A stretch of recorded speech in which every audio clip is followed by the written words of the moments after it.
দেখুন, হতাশা তৃণমূলের মধ্যে আছে। আপনি তৃণমূল করেন কিনা আমি জানি না। তৃণমূল ছাড়া সবাই আনন্দে আছে, কারণ পরিষ্কার মাননীয় প্রধানমন্ত্রী বলে দিয়েছে ল অ্যান্ড অর্ডার ঠিক না করা পর্যন্ত পশ্চিমবঙ্গে নিবেশ আসবে।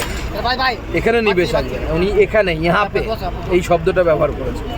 তো হিন্দি হয়তো অনেকে কম বোঝেন, সেটা অসুবিধা হতে পারে, কিন্তু তৃণমূল হতাশায় আছে। মোদিজির বক্তব্য আজকে পরিষ্কার, বিজেপির সরকার তৈরি হবে, ল অ্যান্ড অর্ডার ঠিক হবে এবং এখানে শিল্প আছে। প্রধানমন্ত্রীর নেতৃত্বে গোটা ভারতবর্ষ এগিয়ে যাচ্ছে, বাংলাও সেই উন্নয়নের ছোঁয়া থেকে অচেতন নয়। কালকে উনি প্রায় 3200 কোটি টাকার প্রকল্প মালদাতে করেছেন, রাষ্ট্রকে দিয়েছেন। আজকেও কয়েক হাজার কোটি টাকার প্রকল্প ওনার কাছ থেকে আমরা পেলাম, ট্রেন পেলাম, এবং সেই ট্রেন বারাণসীর সাথে আমাদের কলকাতাকে জুড়ছে। অমৃত ভারত এক্সপ্রেস পেলাম, এবং মাননীয় প্রধানমন্ত্রীর নেতৃত্বে পশ্চিমবঙ্গে 101খানা অমৃত ভারত স্টেশন তৈরি হচ্ছে। এর আগে কেউ দেয়নি।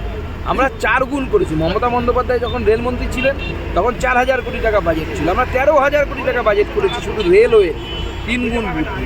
কলকাতা পোর্টকে আমরা এমন একটা শক্তিশালী জায়গায় নিয়ে যাচ্ছি যাতে গোটা উত্তরবঙ্গকে কলকাতা পোর্ট দিশা দেখাতে পারে এবং বাংলাকেও দেখাতে পারে। মাননীয় প্রধানমন্ত্রী হচ্ছে বিকাশ, এই বিকাশ পুরুষের ছায়া বাংলাতেও পৌঁছচ্ছে, কিন্তু কোথায় পৌঁছচ্ছে? যেখানে কেন্দ্র সরকারের সরাসরি অধিকার আছে। যেখানে কেন্দ্র সরকারের অধিকার নেই, রাজ্য সরকার আটকে দিচ্ছে। তাই এখানে ডবল ইঞ্জিন সরকার।